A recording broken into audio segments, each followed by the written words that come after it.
थकान का उल्टा क्या होता है? बल। क्या होता है? बल, सामर्थ्य। और चिंता और उदासी का उल्टा क्या होता है? क्या होता है? चिंता का निश्चिंत, उदासी का प्रसन्नता। Hallelujah, hallelujah. तो आप ध्यान दें, अपने शरीर से आपको थकान को क्या करना है?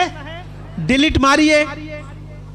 चिंता और उदासी को डिलीट कीजिए, प्रसन्नता को अपने अंदर में लीजिए, निश्चिंता को अपने अंदर में लीजिए। हालेलुया। परमेश्वर के द्वारा दिया गया बल और सामर्थ्य को अपने अंदर में रिसीव कीजिए। Hallelujah, hallelujah. तीसरी बात हम देखेंगे, तनाव।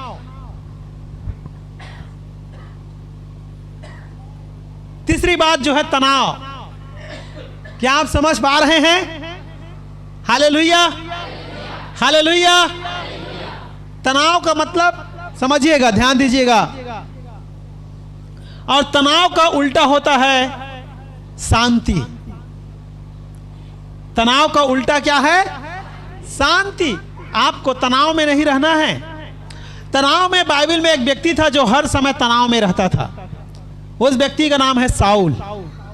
क्या नाम है? साउल। दिन भर तनाव में रहता था। अरे मेरा राज्य दाऊद न हड़प ले, मेरे बच्चों का क्या होगा। हर समय वो किस में रहता था? तनाव में रहता था। वो राजा था, परंतु ना तो आनंद कर पाया और ना उसके बाद वाला राजा को आनंद करने दिया। स्वयं तो भागता रहा और दूसरों को भगाता भी रहा। किसमें था वो? और उसका मौत कैसे हुआ? साउल का मौत कैसे हुआ? स्वयं के भाला में क्या हो गया? वो गिर के मर गया। भाला लगा के ऐसा मर गया, अपना ही भाला में।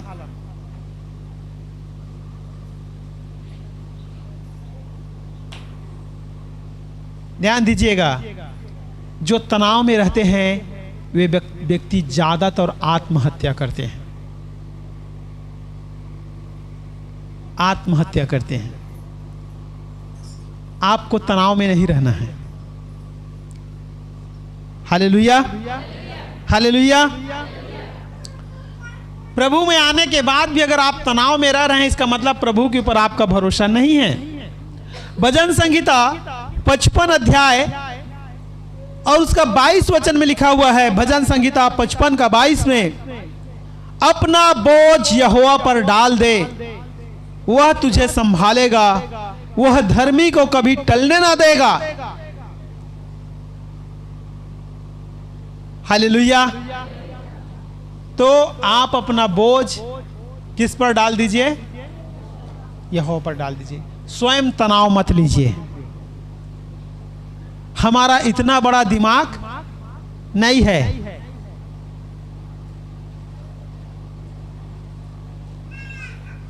परमेश्वर हमारे साथ है, वो अनुभवी है, सर्वज्ञानी है, सर्वसामर्थी है। हालेलुया।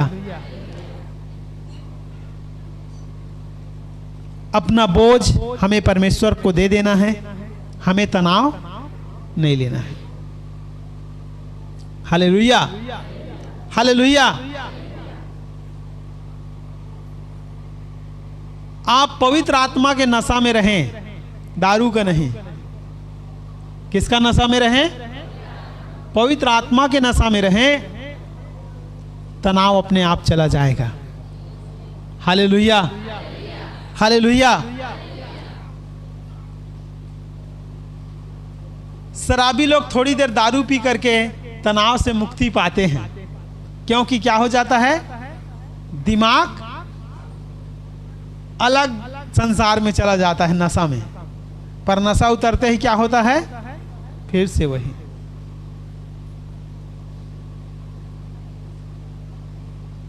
इसलिए मैं आपको बताना चाहता हूं, आप पवित्र आत्मा के नशा में रहें, तनाव हमेशा खत्म हो जाएगा।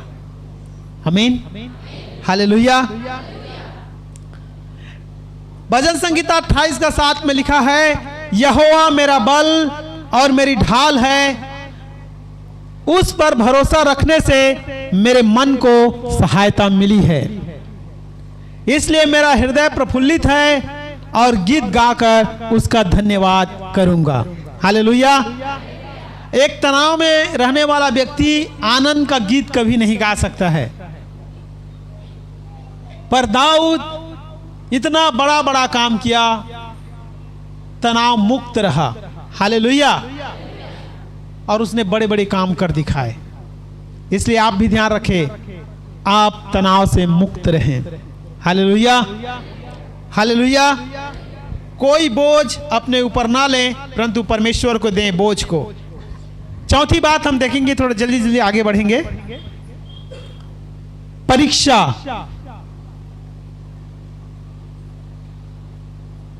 चौथी बात जो है परीक्षा है।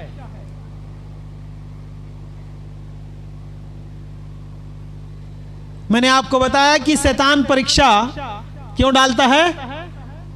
क्यों डालता है? ताकि आपके ऊपर श्राप लाए और आपकी आशीषें लूट ले।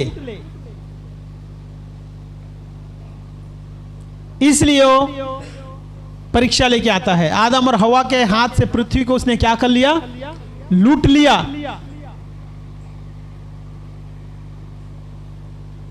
श्राप लाया, उसके बच्चे जनने के दुख को बढ़ाया गया। श्राप के कारण उसको जिंदगी भर फसल करके खाना पड़ा, परिश्रम मेहनत करके पसीना बहा करके खाना पड़ा।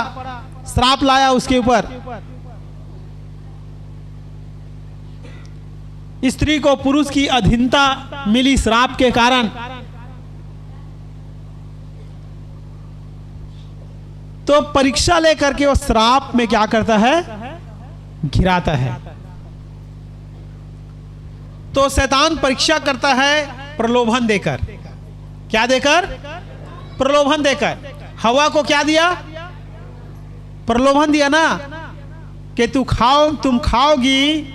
ऐसा लिखा है उत्पत्ति किताब 3:5 में। वरन परमेश्वर आप जानता है कि जिस दिन तुम उसका फल खाओगे उसी दिन तुम्हारी आंखें खुल जाएगी और तुम भले बुरे का ज्ञान पाकर परमेश्वर के तुल्य हो जाओगे। ऐसा लालच दिया उसको। किसके तुल्य हो जाओगे? परमेश्वर के तुल्य हो जाओगे। परमेश्वर ने कोई संदेह नहीं है कि परमेश्वर हमको अपने स्वरूप और अपने समानता में बनाया है, परंतु हम परमेश्वर के तुल्य नहीं हैं।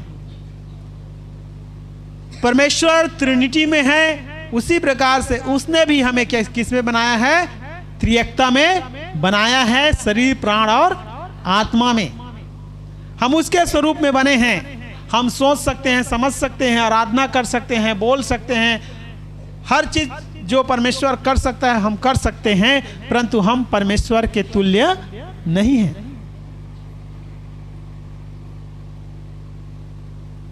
हालेलुया। तो लालच देकर शैतान किस में डालता है? परीक्षा में। तो शैतान का आक्रमण करता है वो परीक्षा देकर के। हालेलुया। परीक्षा का सामना आपको क्या कैसे करना है? जोर से बोलिए। हाँ हाँ, फिर भी आपको डाउट है क्या? तो इतना धीरे धीरे कैसे बोल रहे हैं? सामना करने का तरीका क्या है? जोर से बोलिए। किसका वचन? क्योंकि परमेश्वर के वचन ही आपको जय दिलाता है, और इसीलिए वो वचन को सबसे पहले चोरी करता है। कौन? शैतान। और यहां पे कई लोग हैं जो वचन को सुन भी नहीं रहे हैं। क्यों? क्योंकि शैतान उनके जीवन से वही तो चुरा रहा है, और शैतान को वही पता है वचन को ये पकड़ लेगा तो बोलेगा किसके ऊपर? मेरे ही ऊपर। तो इसलिए अच्छा है मैं क्या कर लूं? वही चुरा लूं।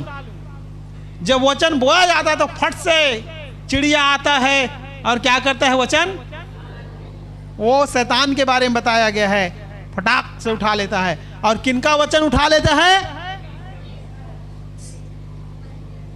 ऐसे लोगों का वचन उठाता है जो वचन को कहां डाल के रखते हैं? रोड में। कहां पर? हृदय में रखिए। किस में रखिए? वचन को कचरा मत समझिए कि चलो भाई कलीसिया जाते हैं, चले जाएं, इधर उधर देखते ताकते रहेंगे। ऐसे वाले लोग ही वचन को कहां डाल रहे हैं? रोड में। समझ में आ रहा ना? और बहुत लोग तो सो भी रहे हैं, है कि नहीं? बहुत लोग सो भी रहे हैं। ऐसे लोग ही वचन को किस में डालते हैं? रोड में डाल रहे हैं, क्योंकि उनको कोई लेना देना नहीं है वचन से। वो जानते ही नहीं है कि मैं जब इस वचन को सुन के बोलूंगा तभी शैतान भागेगा। उनको तो ये पता है कि पास्टर आएगा, हमारे भूत पकड़ लेगा तो प्रार्थना करके निकाल देगा। भैया, वचन आपका है, परमेश्वर का वचन आपके साथ है, आपका है। आप बोलेंगे, आप घोषणाएं करेंगे, आपके साथ होगा। पास्टर बोलेगा तो उसके साथ होगा। पास्टर को बैगा टाइप मत समझिए आप लोग। चलो कुछ हुआ तो बुला लेते हैं। यहां आपको स्वयं एक पास्टर के समान बनाया जा रहा है। आप विश्वासी मत बने। मैंने पिछले सप्ताह भी बोला था, विश्वासी मत बने और अपने आप को विश्वासी करना छोड़िए।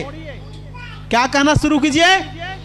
मैं चेला हूं, मैं प्रार्थना करूंगा भूत निकलेगा, मैं प्रार्थना करूंगा चंगाई होगा, मैं प्रार्थना करूंगा तो ये होगा। ऐसा सोचना शुरू कीजिए और करना चालू कीजिए, क्योंकि सामर्थ्य किसको दिया गया है? जो विश्वास करेंगे उनको। के पास्टर को दिया है? पास्टर को दिया है क्या? नहीं। पास्टर को क्या दिया गया है? पास्टर को क्या दिया गया है? इफिसियों का पत्री 4 अध्याय 11 और 12 वचन पढ़ के देखो आप, और उसका 16-17 भी।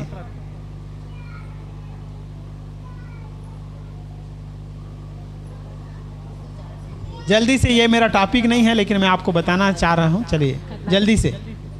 इफिसियों की पत्री 4 अध्याय 11-12।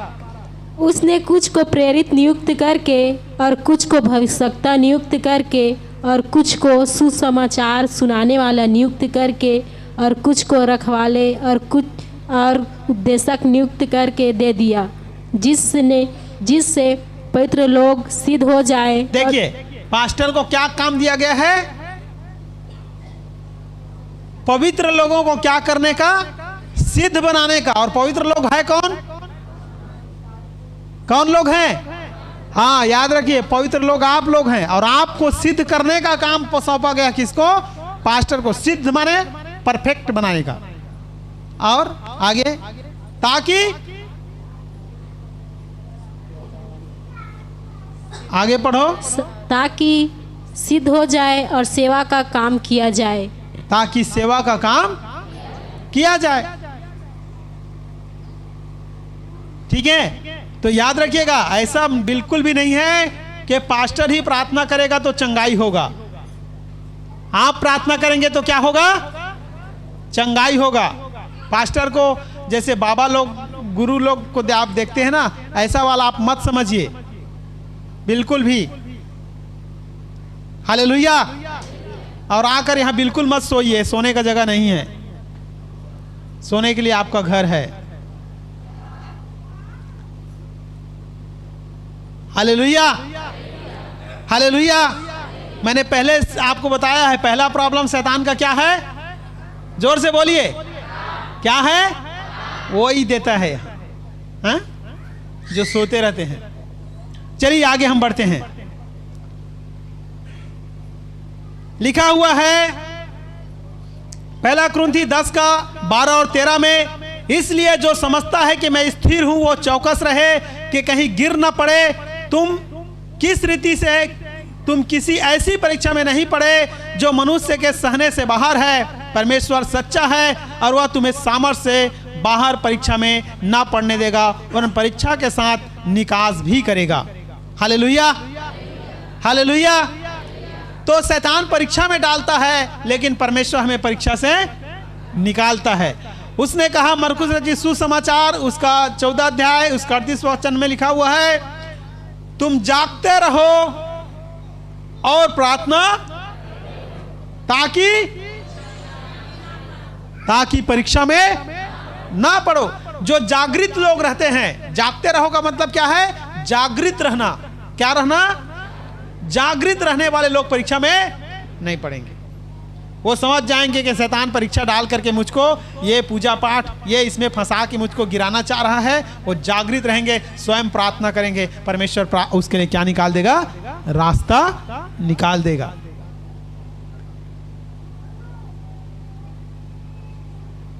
Hallelujah, hallelujah. बोले यीशु मसीह की, यीशु मसीह की। आप प्रार्थना करेंगे, रास्ता निकल जाएगा। याद रखिएगा, तरीका वही है। प्रकाशित वाक्य उसका 3 अध्याय उसका 10 वचन आप पढ़िएगा।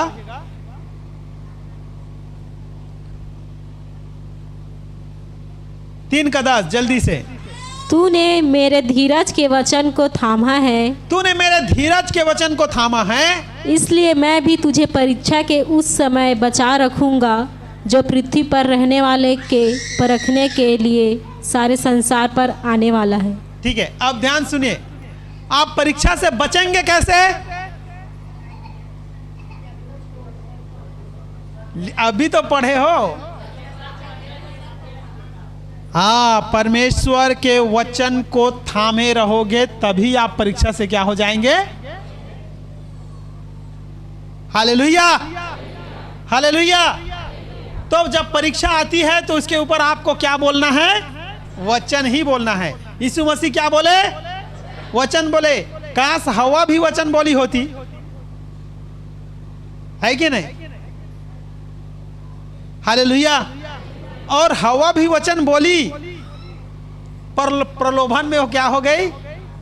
फैल हो गई। प्रभु ने हमें कहा है ना खाना फल करके, ऐसा कुछ वचन को बोलती भी है, लेकिन बोलने के बाद भी, वचन को बोलने के बाद भी वो काम कौन सा करती है? वही करती है जो शैतान चाहता है। कई ऐसे भी विश्वासी होते हैं जो वचन तो बहुत जानते रहते हैं, भड़ाभड़ वचन बोलेंगे, पर करेंगे का क्या काम? जो शैतान चाहता है। जब आप वचन जानते हैं उसके ये उल्टा कर रहा है और वचन ऐसा बता रहा है, तो इस वचन पर आपको क्या रहना है? खड़े रहना है, जैसे यीशु मसीह खड़े रहा। उसने शैतान आके क्या बोलता है? मुझे एक बार झुक के प्रणाम कर दे। तो यीशु मसीह क्या बोला?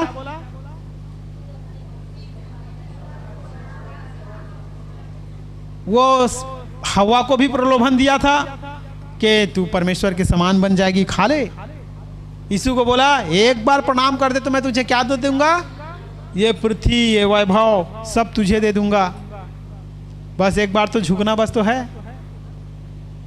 पर यीशु मसीह ने क्या कहा? तू अपने परमेश्वर को छोड़ किसी को दंडवत, लिखा है वचन में, ऐसा बोल दिया। और किया क्या दंडवत? उसे बिल्कुल नहीं किया। जो वचन बोला उस पर वो खड़ा रहा। हालेलुया। बोले यीशु मसीह की, यीशु मसीह की। तो आप ध्यान रखें,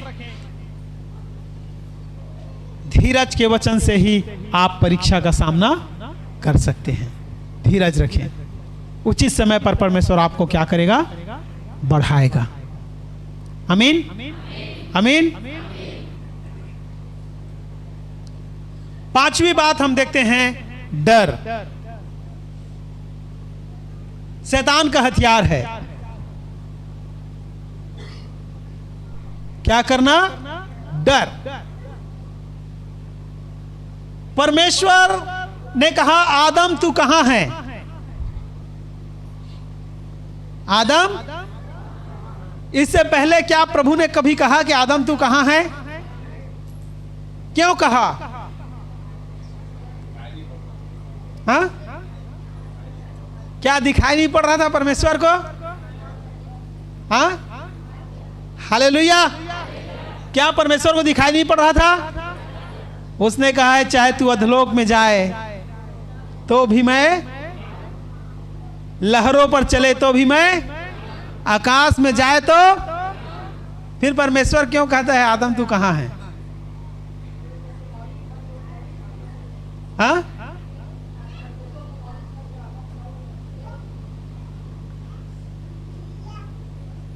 क्या जक्कई का कहानी आपको पता है? लूका रचित सुसमाचार 19 अध्याय का। यीशु मसीह ने कहा कि मनुष्य का पुत्र क्या करने आए हैं? क्या करने आए हैं? खोए हुओं को क्या करने आए हैं? खोए हुओं को। आदम क्या हो चुका था उस दिन? खो चुका था। किससे? परमेश्वर से। समझ आ रहा ना? पहले वो परमेश्वर का था, लेकिन पाप करने के बाद वो किसका हो चुका था? शैतान का हो चुका था। इसलिए परमेश्वर ने कहा आदम कहां है? समझ में आ रहा है ना? मर चुका था आदम।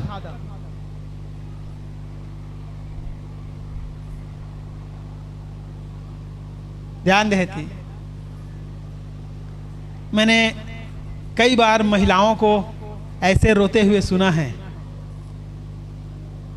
जब उसका पति मर जाए, डेड बॉडी तो वहीं रहता है, लेकिन कहां कैसे रोते हैं?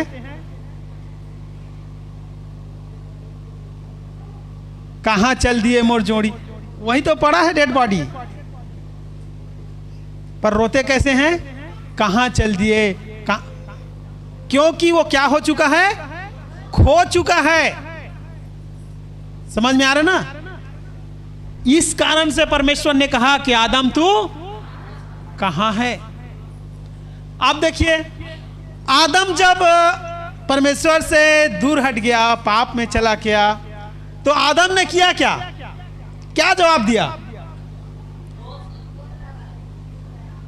उसने कहा मैं डर गया था। क्या कहा? क्या कहा? डर गया था। एक वचन 3:10 पढ़िए तो। उत्पत्ति 3:10। उसने कहा मैं तेरा शब्द बारी में सुनकर डर गया, क्योंकि मैं नंगा था इसलिए छिप गया। हालेलुया! क्या कहा? डर गया था। ध्यान दीजिएगा, डर, समझिए, डर इंसान के बड़े बड़े काम को रोक देता है। याद रखिएगा, ध्यान समझिएगा। हालेलुया! और डर का उल्टा क्या होता है?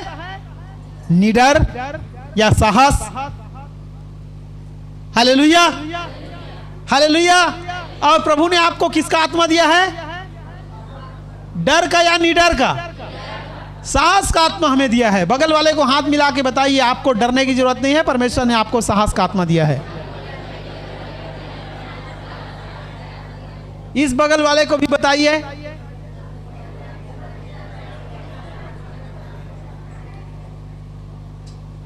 डरने की जरूरत आपको, क्योंकि आप किसका संतान हैं? किसका?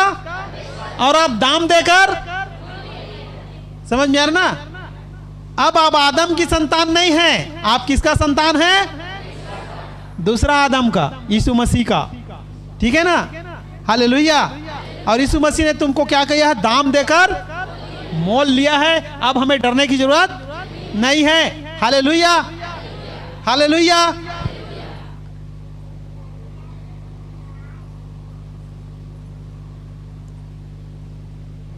आज भी देखिए, हम जानवरों को, कई चीजों को हम डरते हैं। जानवरों को इंसान डरता है कि नहीं?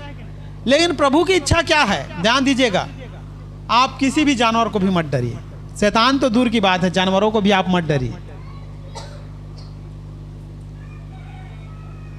हालेलुया। ये कब होगा? चलिए उत्पत्ति किताब 9 अध्याय उसको 2 वचन पढ़ते हैं। उत्पत्ति किताब 9 अध्याय 2 वचन। तुम्हारा डर और भय पृथ्वी के सब पशुओं और आकाश के सब पक्षियों और भूमि पर के सब रेंगने वाले जंतुओं और समुद्र की सब मछलियों पर बना रहेगा। ये सब तुम्हारे वश में कर दिए जाते हैं। हालेलुया। देखिए, प्रभु चाहता है कि संसार का सब प्राणी किससे डरे? तुमसे डरेगा। किससे डरेगा? यह वादा किसके साथ हो रहा है? अब्राहम आदम के साथ हो रहा है कि नूह के साथ? किसके साथ? किसके साथ? और ये पृथ्वी में जितने सब लोग हैं नूह के वंश हैं। अब ध्यान समझिएगा, अब्राहम के वंश, आदम के वंशज को खत्म किया गया जल प्रलय के द्वारा। नूह बचा और नूह के वंश है सेम, हाम, एपेत। उसके 3 बेटे हैं। 3 बेटे के वंश है इस पृथ्वी के सब लोग, कोई भी जाति कोई धर्म का कहीं भी का हो, क्योंकि पृथ्वी में यही मात्र 8 लोग बचे थे जल प्रलय के बाद। Hallelujah, hallelujah. तो उन नूह से क्या किया? वादा किया, उसके बच्चों से वादा किया। और उसके बच्चे कौन हैं? जोर से बोलो। हम हैं। तो वादा किसके साथ है? उसने बाप दादों से, परदादों से, माने पोतों पर पोतों से वादा किया ना पूरा। हालेलुया। तो जब तक आप इस वचन को अपने अंदर घोषणा के साथ विश्वास के नहीं लेंगे कि परमेश्वर ने मुझे कहा है कि भाई मेरा डर दुनिया के सब प्राणी के ऊपर बना रहेगा। आमीन, आमीन, हालेलुया, हालेलुया। बोलो, बंदर मुझसे डरेगा, बंदर मुझसे डरेगा, शेर मुझसे डरेगा, हाथी मुझसे डरेगा, आकाश के हर एक प्राणी मुझसे डरेगा, जल का हर एक प्राणी मुझसे डरेगा, क्योंकि ये मेरे पिता का वचन है। और पिता स्वर्ग और पृथ्वी का अधिकारी है। तो हमारा परमेश्वर स्वर्ग और पृथ्वी का अधिकारी है। उस अधिकारी का मतलब स्वर्ग और पृथ्वी का हर चीज का, छोटे से छोटे और बड़े से बड़े। ठीक है? बीमारी, वायरस क्या परमेश्वर के अधीन है? हमारे भी अधीन है। आमीन, हालेलुया। जब तक हम वचन को ग्रहण नहीं करेंगे हमारे साथ काम नहीं करेगा। अब ध्यान दीजिएगा, डर और भय से इंसान का काम क्या हो जाता है? बिगड़ जाता है। याद रखिए। और शैतान क्या चाहता है? डर। क्या? डर।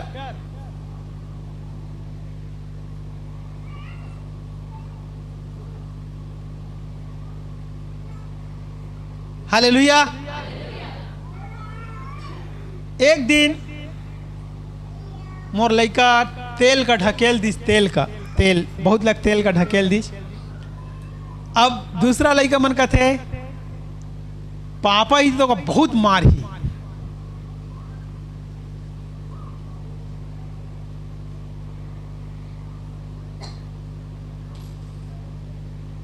पर मैं अंदर ही था, वो लोग समझ रहे थे कि पापा है ही नहीं, और मैं इन सब का बात क्या कर रहा था? सुन रहा था।